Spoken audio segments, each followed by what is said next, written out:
Assalamualaikum warahmatullahi wabarakatuh. Bismillahirrahmanirrahim.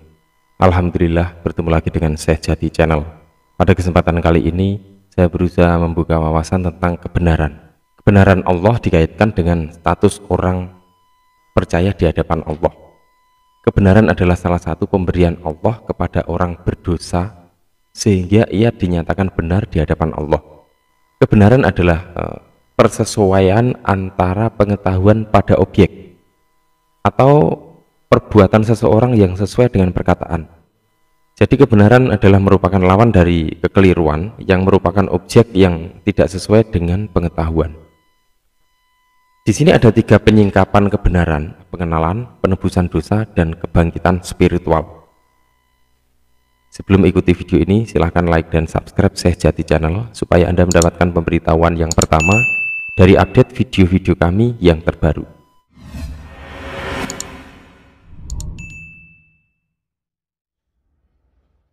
Langsung saja kita masuk pada pengenalan. Untuk mengenal kebenaran Allah Subhanahu wa taala, maka harus memiliki pemahaman yang benar akan Allah Subhanahu wa taala itu sendiri. Nabi Muhammad SAW bersabda, pertama sekali di dalam agama ialah mengenal Allah. Di dalam pengenalan terhadap Allah Subhanahu wa taala ini, bagaimana sih sebenarnya? Ada beberapa hadis yang mendasari tentang pencarian Tuhan, supaya kita memiliki arah yang mudah dan jelas di dalam perjalanan kita. Barang siapa mencari Tuhan keluar dari dirinya sendiri, maka dia akan tersesat semakin jauh. Pengenalan ini dilakukan melalui proses kesatuan esensial antara kita dengan Tuhan, bahwa sesungguhnya kita merupakan bagian dari dirinya.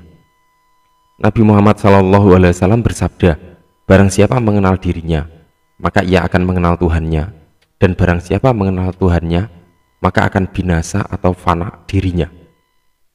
Kemudian dilanjutkan dengan salah satu hadis lain yang maksudnya, barang siapa mencari Tuhan keluar dari dirinya sendiri, maka ia akan tersesat semakin jauh. Di dalam beberapa video sebelumnya sudah sering aku share tentang mencari Tuhan ke dalam diri. Diri itu sendiri sangat luas maknanya. Allah Subhanahu wa taala berfirman di dalam surat Luqman ayat 20, dan Allah telah menyempurnakan bagimu nikmat zahir dan nikmat batin. Di situ ada diri lahiriah dan diri batiniah. Diri lahiriah adalah wujud yang lengkap dengan panca indera, dan diri batiniah ini lebih banyak lagi, seperti pikiran, akal, budi, hati, angan-angan, rasa atau sukma atau sir, sampai dengan ruh yang sangat dekat dengan Allah Subhanahu wa taala. Mari kita mengenal Allah yang notabene tidak harus terlalu jauh kita mengenalnya. Cukup ada di dalam rahasia diri kita sendiri.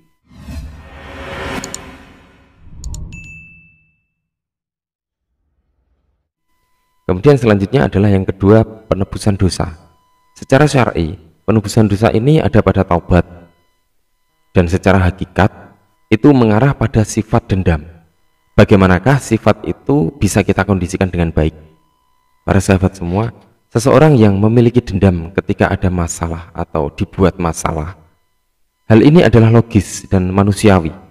Akan tetapi bagaimanakah ketika kita memiliki sifat dendam yang sulit untuk kita logika? Seperti contoh sebuah dendam yang tersimpan dalam memori yang sangat lama. Bahkan memori tersebut sudah ada sebelum kita dilahirkan. Contoh seperti sebuah karma reinkarnasi dari kehidupan sebelum kita dilahirkan sekarang ini. Ada dendam yang selalu mengikuti ruh reinkarnasi kita. Mau tidak mau kita dong yang harus merasakan sakit. Akan tetapi, mampukah kita memahami urusan ruhani yang begitu dalam dengan keterbatasan pemahaman kita sekarang ini? Bagaimanakah bisa kita bersihkan sebuah memori yang seolah-olah hadir begitu saja, yang kita tidak pernah melakukannya, tetapi ini nyata? Karena pada kenyataannya banyak sekali fakta yang mengulas tentang reinkarnasi atau titisan, dan sesuatu yang dilahirkan kembali itu adalah sisi hidup yang sudah memiliki memori sebelumnya, yang belum pernah kita ketahui sebelumnya, dan ini harus dibersihkan. Dan untuk kesempurnaan hidup sejati manusia, maka kita harus menebus dosa-dosa ini, baik secara lahiriah maupun secara batiniah, seperti ilmu titisan atau reinkarnasi yang ada pada diri kita.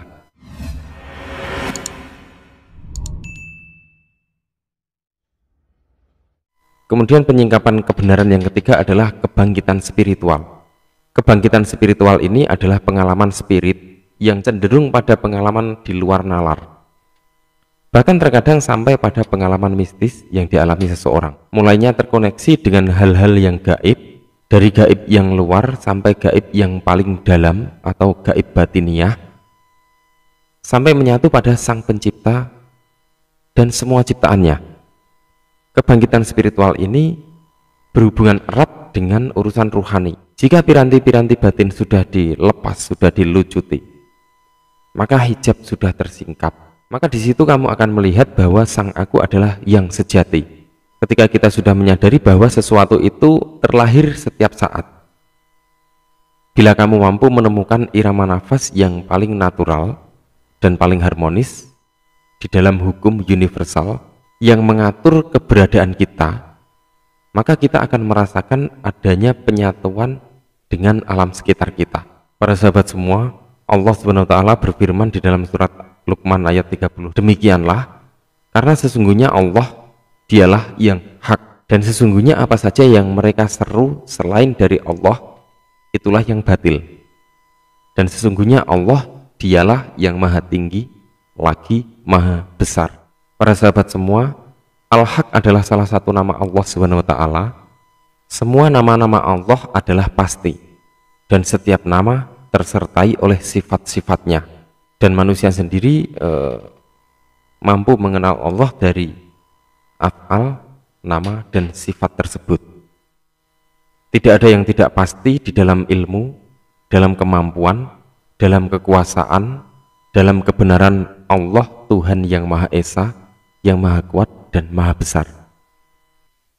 Untuk sampai pada kebenaran tersebut, maka manusia harus menembus sisi ruhani yang ada di dalam pribadi kita, dan bukan menembus alam batin yang ada di luar diri.